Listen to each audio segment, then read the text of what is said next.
Olá, sejam todos bem-vindos.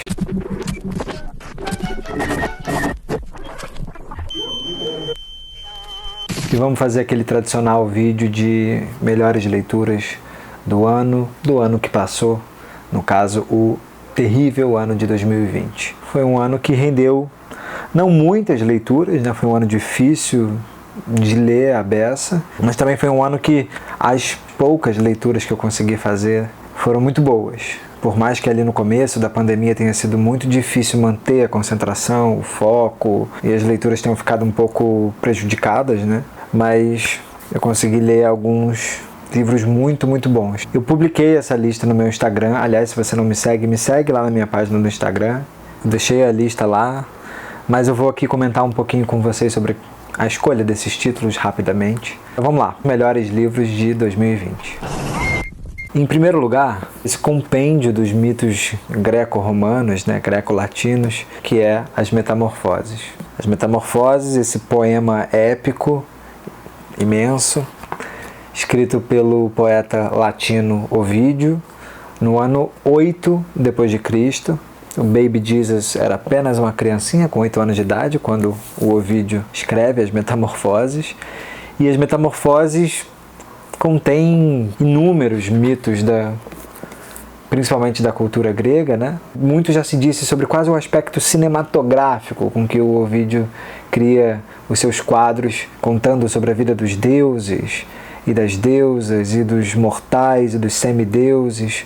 Ele se propõe, né, nas Metamorfoses, a contar a história do mundo desde sua origem até o tempo em que ele escreve ali no ano 8. E é lindo, ele fala que o mundo era massa rude e disforme, e dessa massa rude e disforme, o mundo vai se metamorfoseando, até onde ele se propõe a narrar todas essas transformações. Por isso é que ele vai passando pelos mitos, e cada mito se metamorfoseia no outro e no outro. Aqui você vai encontrar mitos... Eu falei sobre ele, né, no vídeo da Medeia. Tem o mito da Medeia aqui contado de uma forma completamente diferente da do Eurípides. Você tem o mito do Píramo e da Tisbe, que é uma das coisas mais lindas do mundo. Foi o mito que inspirou o Shakespeare para fazer o Romeu e Julieta. Dizem, né, que era um dos livros de cabeceira do Shakespeare. Um livro que inspirou praticamente todos os artistas do mundo, principalmente artistas plásticos, né, que pintavam para pintar os temas clássicos, partiam dos mitos como eles são narrados aqui nas Metamorfoses. Então, o mito do Píramo e da Tisbe, o mito do Faetonte, filho do Sol, que é a coisa mais linda. Tem a história de Tebas, de Cadmo, formando Tebas, o rapto de Europa, Vênus e Marte, a traição de Vênus com Marte, Afrodite e Ares, né, o deus da guerra. O mito de Hermafrodito, por exemplo, que era filho de Hermes com Afrodite, por isso a junção dos dois, né, Hermes e Afrodite, Hermafrodito, que fugindo de uma ninfa num lago, a ninfa acaba tentando possuí-lo de uma forma tão desejosa, ela tão apaixonada por ele, que ela se funde ao corpo dele. Então aquele menino passa a ser uma criatura híbrida, meio menino, meio ninfa. É lindo demais. Tem o mito do Perseu, da Andrômeda, o mito da Medusa, das sereias. Tem o mito de Ícaro e de Dédalos, o mito de Orfeu e Eurídice, o mito de Midas, aquele do toque de Midas que transforma tudo em ouro, a Guerra de Troia, Ífis e Iante, que são mitos de duas mulheres que se apaixonam perdidamente uma pela outra. Muitos mitos com temas de amores homoafetivos. Você tem o mito de Narciso, né? Importantíssimo para a cultura ocidental, para teorias psicanalíticas. O mito de Narciso é uma das coisas mais lindas que tem. Então, Metamorfoses é livro para você ter e reler sempre, voltar a essa beleza sinestésica que são os versos de Ovídio. Das coisas mais lindas que existem. Metamorfoses do Ovídio. Li também um livro de contos do Chekhov, que é O Assassinato e Outras Histórias. Tinha uma edição dele que era da Kozak Naif, eu tenho essa ediçãozinha de banca da Abril Coleções. Chekhov é um dos meus autores favoritos, eu já disse aqui em vídeos de perguntas e respostas. Talvez o meu russo favorito, embora eu morra de amores por Tolstói, embora eu morra de amores por Dostoiévski, amo o Gogol, amo todos os grandes russos, mas o Chekhov, não sei, essa coisa é muito particular, cada um tem, né, sua inclinação, sua predileção. O coração bate mais sempre para um, o meu bate mais para o Chekhov. Ele, para mim, é um dos autores mais brilhantes de toda a história. Ele é extremamente sensível, os contos do Chekhov são as coisas mais fabulosas do mundo, as peças do Chekhov são as coisas mais lindas, mas o que me encanta no Chekhov é muita gente reclama, né? Fala que nas peças e nos contos quase que não tem acontecimento, é uma espécie de não acontecer nada, contínuo, mas é que eu acho que o Chekhov é um poeta sem ser poeta, é um poeta da prosa, ele é um médico, né? Então acho que aqui o termo cirúrgico, que é tão presente na internet, cabe super bem. Ele é muito preciso e ao mesmo tempo muito delicado, como escreve com sensibilidade. E os contos que tem aqui no Assassinato e Outras Histórias são contos mais do fim da vida do Chekhov. São contos um pouco mais longos. Então é algo que poderia quase que flertar talvez com uma novela. Os contos presentes nessa edição é O Professor de Letras, O Assassinato, Os Mujiques, que é lindo, Ionit, Em Serviço e No Fundo do Barranco, que talvez também seja um dos meus favoritos.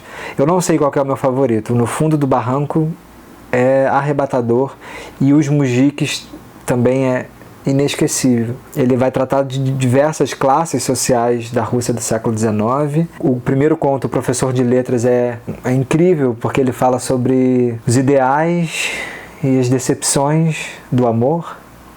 Os Mujiques, ele vai falar sobre a dura vida desses trabalhadores muito, muito pobres, né, que viviam em condições de servidão completa, de muita penúria e dor. O conto O Assassinato também, que é o que dá título à coleção, também é um conto muito cruel, muito bem escrito, soturno, muito bom.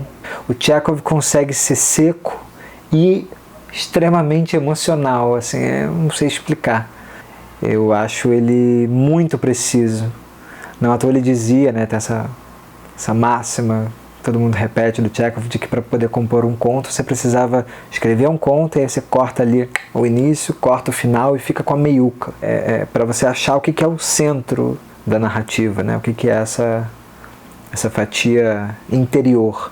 Então parece que interessa realmente a ele só esse meio, sem excessos, sem sobrar para frente, sem sobrar para trás, sem um grande início apoteótico. E ele dizia que era aí que os autores se perdiam, que a hora de escrever o início e a hora de escrever o final era onde o autor cometia mais gafe, mais bobagem, que era onde ele se pavoneava mais, é onde tem chance do autor ficar pior, é no início e no final da história. Então ele falava, escreve um conto, escreve uma narrativa, mas depois corta o começo e corta o final, que você vai ficar com a melhor parte.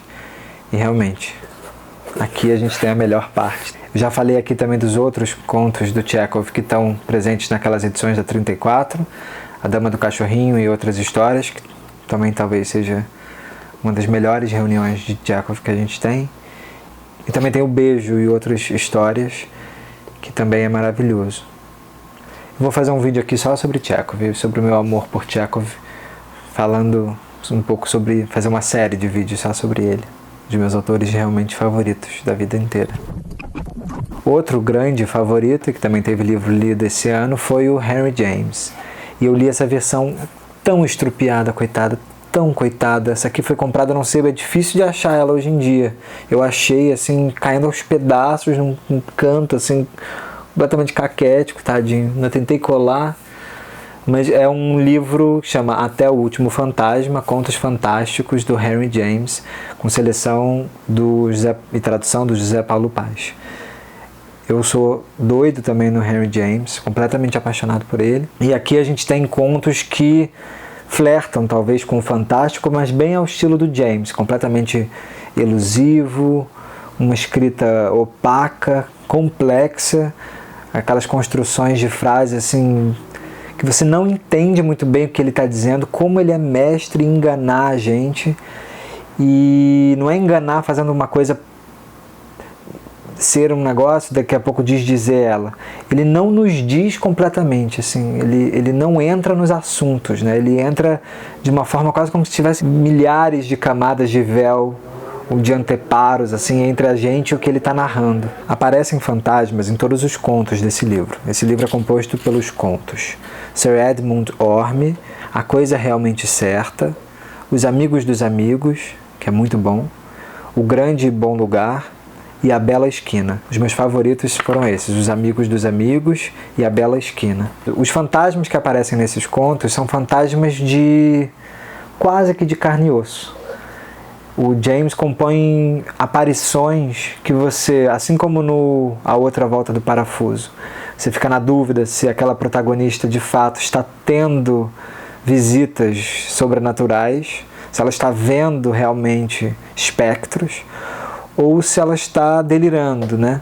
Aqui você também vai ter essa dúvida na maioria dos contos, mas também a presença desses espectros, desses fantasmas, principalmente no último conto, A Bela Esquina, parecem ser conflitos psicológicos, são crises morais, são crises do espírito de quem narra, dos personagens principais, e esses conflitos acabam gerando visitas de fantasmas.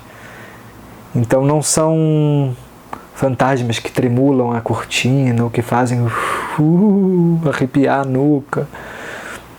São fantasmas que aparecem, sentam aqui, conversam com a pessoa, daqui a pouco vão embora, saem pela porta. Inclusive os protagonistas desses contos às vezes confundem esses fantasmas como pessoas normais, como se pessoas normais com que a gente encontra no dia a dia também pudessem ser fantasmas, presenças fantasmagóricas. A Companhia das Letras bem que podia relançar esse livro, ele é muito, muito bom. A gente merece ter mais edições do Henry James. Eu li também 2 do Mutarelli que ficaram na lista dos favoritos, com certeza. Primeiro eu li o Natimorto, que é quase que uma peça, né? Eu falo desse livro aqui no vídeo que eu fiz de livros para ler num dia. É um livro muito curtinho, a gente lê numa tacada só, como vários do Mutarelli. E o Natimorto parece uma peça, 2 personagens, um homem obcecado com a ideia de pureza e essa cantora que canta sem emitir som algum, os 2 num quarto de hotel fumando enlouquecidamente, e ele lê para ela a sorte numa espécie de tarô improvisado com aquelas imagens dos versos dos pacotes de cigarro. A partir dessas imagens horrorosas de putrefação, ele vai lendo uma espécie de inevitável destino sombrio de perdição e degradação dessas figuras, como é a cara da literatura do Mutarelli. Mas o meu favorito do Mutarelli foi esse aqui, que é o até agora, né, dos que eu li dele. Até agora eu li os primeiros, eu li O Cheiro do Ralo, O Natimorto, A Arte de Produzir Efeitos Sem Causa, e li também o Miguel e os Demônios.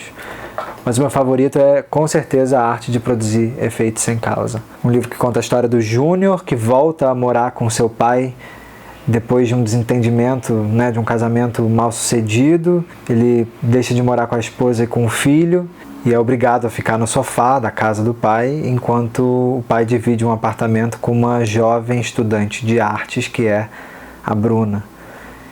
E aí o Júnior é obrigado a ficar ali naquele sofá, um pouco numa espécie de uma pasmaceira, perturbado psicologicamente. Ele é um personagem em meio a uma crise, meio de letargia, de depressão, e o Júnior começa a receber umas encomendas misteriosas com umas mensagens um pouco estranhas que ele não sabe quem está enviando, e ele começa a achar que esses pacotes têm uma mensagem que só ele pode decifrar.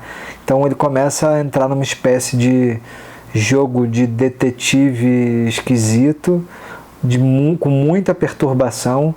É um romance em que a noção de realidade, do que é real e do que é paranoia e loucura, é muito bem tratado. É um livro sobre degradação mental desse personagem. O livro é cheio de intromissões em diversos momentos de coisas escritas à caneta, como se fosse incursões gráficas de caneta Bic, como se fosse o próprio Júnior entrando em processo de escrita frenética. É um romance excelente, excelente. Eu recomendo muito essa leitura. Li também esse aqui do Arthur Schnitzler, clássico, chamado Breve Romance de Sonho. Ele que inspirou aquele filme, o último filme do Kubrick, que é o De Olhos Bem Fechados. E é incrível porque eu amava, sempre amei muito o filme, nunca tinha lido essa novela. É um livro curtinho, também dá para ler assim numa tacada só. Eu li num dia. E ele é muito maravilhoso, assim como o filme. É um livro que sonho e realidade estão sempre se miscuindo e se alternando. Então é esse romance escrito quase que numa toada meio de onírica, de pesadelo lúbrico, de desejos sexuais, perturbação, pesadelo, máscaras, orgias secretas, seitas e rituais orgiásticos secretos, sobre os corredores e máscaras do inconsciente.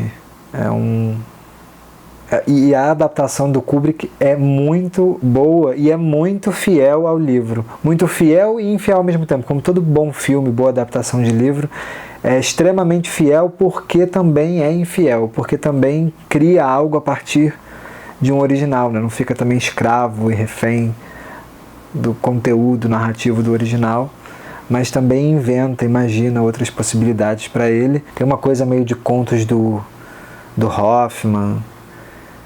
Parece uma novela do Hoffman, assim, só que com sexo. Outra leitura favorita do ano foi O Náufrago, do Thomas Bernhard. Eu nunca tinha lido nada do Thomas Bernhard. Thomas Bernhard é esse escritor austríaco muito famoso. Na verdade, ele nasceu na Holanda, mas, enfim, viveu na Áustria, um escritor austríaco. E eu sempre quis ler O Náufrago, eu quis começar com O Náufrago, todo mundo começa a ler Thomas Bernhard geralmente pelo Náufrago, que talvez também seja uma das mais breves, né, das suas narrativas. Eu quero muito ler o outro dele, que é o Extinção, mas é um livrão grande. E o Thomas Bernhard, ele escreve em fluxo, mas é um fluxo que realmente não tem, assim, ele não tem respiro, você não tem divisão de capítulos, ele escreve tudo direto, né? E ele escreve cheio de repetições, é uma técnica narrativa muito particular. Quem leu Thomas Bernhard sabe, é quase sonoro, é quase uma música cheia de raiva. É uma história sobre 3 amigos que se conhecem no conservatório de música e praticamente só convivem os 3. E um deles é o Glenn Gould, que é o excelente gênio do piano e da música clássica, um dos maiores intérpretes das variações Goldberg, do Bach, né, do Johann Sebastian Bach. O narrador, na verdade, é o último dos sobreviventes desses 3 amigos, porque o Glenn Gould falece, depois esse outro amigo se mata. E o narrador nos narra o momento em que ele está indo ao enterro desse amigo que se matou e lembrando do momento em que os 3 viviam juntos, mas o passado, o presente, a rememoração, é tudo embaralhado, tudo misturado numa espécie de espiral narrativa que faz lembrar, inclusive, a própria variação Goldberg do Bach. É quase como se ele fosse repetindo os mesmos temas, as mesmas frases e recompondo e fazendo ela caminhar um pouco. Então ele vai retornando para o mesmo ponto, mas acrescenta mais um pouco. Enfim, então a estrutura narrativa do Náufrago é extremamente espiralar e você não consegue largar a narrativa. Ao mesmo tempo ele está narrando, mas também um pouco sobre a impossibilidade de narrar. O Thomas Bernhard, eu não consigo não pensar nele como uma pessoa que consegue escrever assim depois do Beckett, porque realmente o Beckett propõe uma espécie de silêncio na narrativa que, sei lá, o Bernhard parece saber fazer alguma coisa interessante depois, porque como narrar depois do Beckett, né? É impossível, mas o Thomas Bernhard tenta.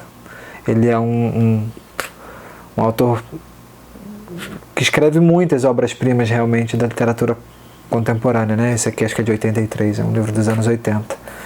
E eu amei demais, virou um dos favoritos, assim, com certeza, da minha vida, O Náufrago. Com certeza eu vou trazer outros livros do Thomas Bernhard aqui para comentar. Também li o maravilhoso Faulkner, com Luz em Agosto. Eu já tinha lido O Enquanto Agonizo e O Som e a Fúria, são talvez dois dos meus livros favoritos de todos os tempos. O Luz em Agosto acho que não chegou lá, mas não deixa de ser um livro excelente, uma das melhores leituras com certeza do ano de 2020. Um livro também igualmente sombrio, caudaloso, difícil de, também assim como todos os livros do Faulkner, difícil às vezes de puxar o fio narrativo com clareza. Ele está sempre embaralhado de sombra. Em algum momento aqui desse livro ele fala sobre um personagem que está andando e lembrando do passado como se fosse uma poça de óleo que se espalha. E eu acho que a narrativa do Faulkner é tipo uma poça de óleo, de petróleo, que vai se alastrando. Você não consegue entender que imagem aquilo ali está formando exatamente, mas alguma imagem aquilo forma, e você pode intuir alguns desenhos dessas figuras, mas você não consegue ter certeza de nenhuma forma muito palpável. Como é brilhante a escrita do Faulkner, como é perverso, como é cruel, como todo mundo é horrível, como todo mundo é violento. O personagem principal, que é o Joe Christmas, é um personagem detestável, como quase todos os personagens do Faulkner. Nesse sentido, sei lá, ele me faz lembrar tipo uma espécie, né, de Nelson Rodrigues. Todo mundo é horrível, todo mundo é nojento, todo mundo é mau, ruim. Ao mesmo tempo, todo mundo também não é só isso, não é só ruim, as pessoas são muito complexas. Você tem os momentos de retorno do Joe Christmas para a infância, onde ele é muito maltratado, aviltado, é quase como se o mundo não pudesse, ninguém pudesse escapar da violência e da desgraça. O Joe Christmas é um dos personagens mais complexos que tem. Você não sabe dizer nem se ele é branco, se ele é negro. Ele é esse personagem que fica num conflito racial em pleno sul dos Estados Unidos, pós-guerra de secessão, extremamente racista. Estou fazendo esse vídeo hoje depois dos acontecimentos agora nos Estados Unidos, os terroristas do Trump invadindo o Capitólio. Então, se você quer entender um pouco do horror que é a supremacia branca norte-americana, não tem como não ler o Faulkner. Essa violência do Joe Christmas, que é um personagem inexplicável e talvez por isso impossível de se narrar, é uma experiência literária muito rica, muito rica. Eu recomendo muito o Luz em Agosto. E como ele vai embaralhando os outros personagens, né? Você tem a Lena Grove, o Lucas Birch, aquela mulher com quem o Joe Christmas se envolve. Você tem a história do assassinato dessa mulher, você passa o livro inteiro tentando descobrir quem matou essa mulher, se foi realmente o Joe Christmas ou não. Enfim, o Faulkner não te dá meio que certeza de nada, mas te dá um livro avassalador. Muito bom, muito bom. É muito difícil superar O Som e a Fúria e o Enquanto Agonizo, que talvez sejam realmente os meus dois favoritos, mas o Luz em Agosto fica logo ali. Claro que não podia faltar na minha lista de melhores de 2020, um livro que a gente leu aqui no canal, no Clube de Leitura, que aliás pretendo retomar em 2021, espero só ter um tempinho um pouco mais folgado, que a gente retoma as nossas leituras conjuntas aqui do canal, que foi O Conde de Monte Cristo. Uma delícia de narrativa, uma narrativa imensa. Eu amo o livro enorme, que você passa a amar aqueles personagens, você dorme, acorda com eles durante meses. Eu acho isso uma das experiências mais gostosas possíveis, e isso melhorou a minha quarentena, assim, sei lá quantos milhões %.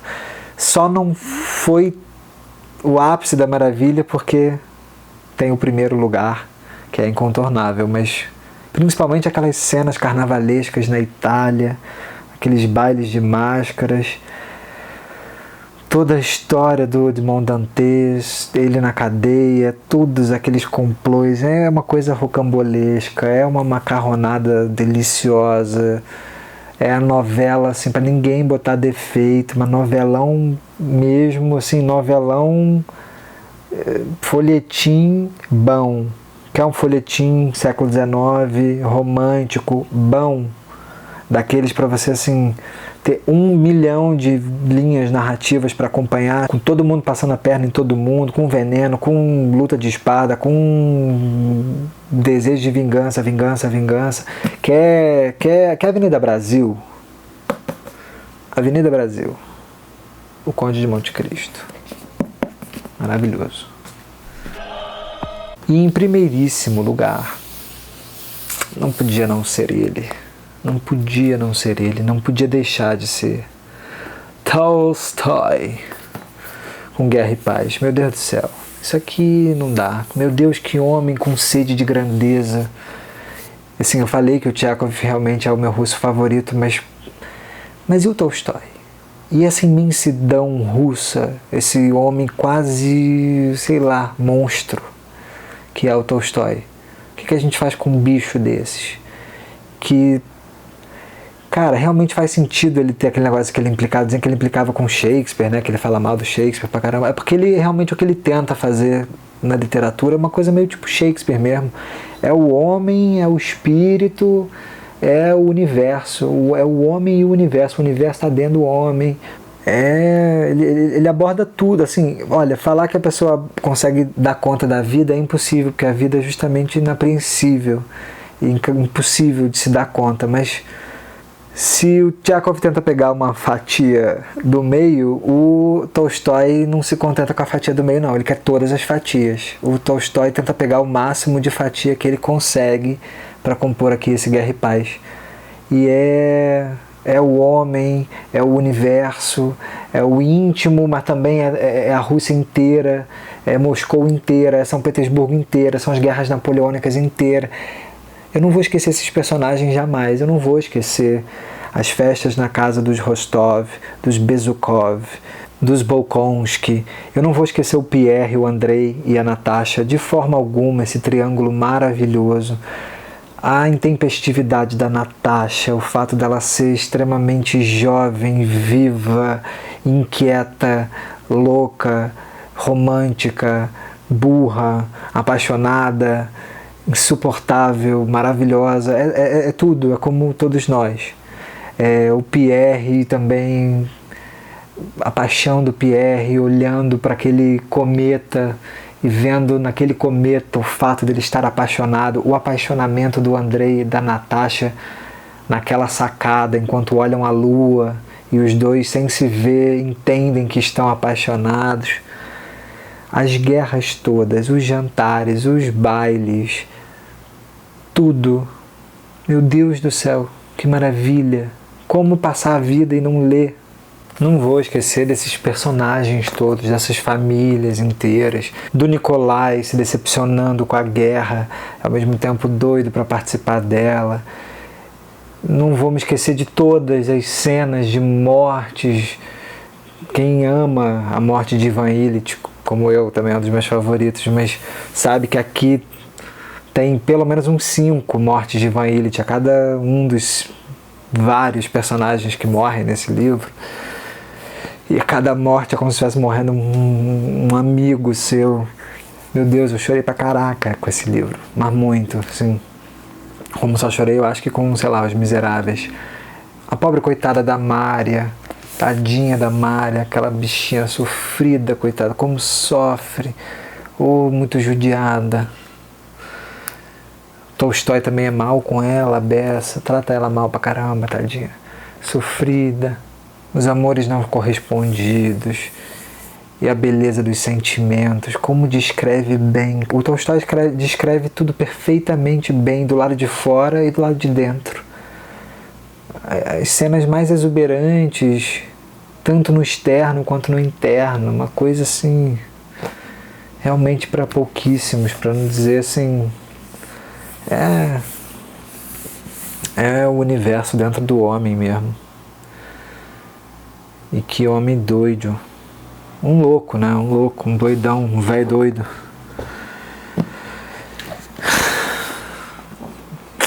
Esse ano eu queria ler Ana Karenina. Não sei se vou conseguir, mas vou tentar, porque eu preciso ter uma experiência semelhante a isso aqui em breve. Então depois de Guerra e Paz a gente lê o quê? Ana Karenina, né? Claro. Vamos lá, vou tentar ler esse ano, mas tem muita coisa para ler. É isso, gente. Esses foram os 10 melhores livros de 2020. Não tem muito bem uma ordem, né? Mas, em primeiro lugar, sem sombra de dúvidas, foi o Guerra e Paz. Mas os outros, igualmente maravilhosos, tão maravilhosos quanto o Metamorfoses, o Chekhov, o Faulkner, todos maravilhosos. É isso. Pelo menos 2020 rendeu ótimas leituras de clássicos a contemporâneos. Bora lá. 2021, espero que venha com leituras tão boas quanto e que o ano seja um pouco menos terrível do que foi 2020. Se inscreve aqui no canal, curte esse vídeo, deixa o seu comentário e a gente se vê logo mais. Um beijo para todo mundo e até já!